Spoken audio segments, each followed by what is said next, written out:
So we've covered some counter surfing with Mr. Tomichi. So what we're looking for here is just for him to notice that we've got something interesting up here. Tomichi, but he's willing to check back in with us. So I'm going to clicker for the instant that he looks at me. It's creating a default behavior where he's going to just hang out there and check in with you as opposed to, even though he's interested in this pumpkin over here. Very good. So right there, he just looked at me on his own accord. So when we've been working, good. We'll have to do a lot of saying his name and getting him to focus in by using our name game exercises. However, now what we're looking for is for him to just do it on his own accord. It's fine and dandy if he gets interested in this and we gotta say, Tomichi, and get him to focus in, that's fine.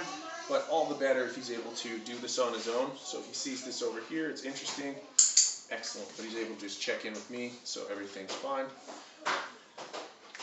So basically what we're doing on this guy is we want him to be super interested in what's going on up here, but willingly leave it alone. So again, clickering every time he's checking in with me. And I wanted to be interested in this, so I'm going to start moving this around. Good job, bud. But clicker the instant that he checks in with me. And we're going to start out with something like a pumpkin, something like this that's, good job, that he considers a low value reward.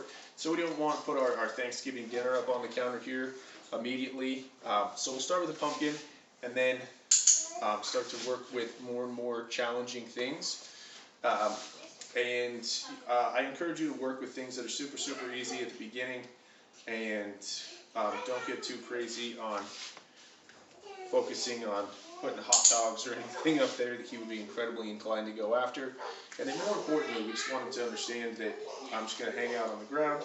I don't need to go after all this good stuff, and I'd never get rewarded for paying attention to anything that's on the counter. So he's going to take a load off here. So that is our counter surfing, and he's done a really good job with it. So you want him to be able to know that stuff's up there, but leave it alone, and he gets rewarded for leaving it alone. So very, very good job, sir.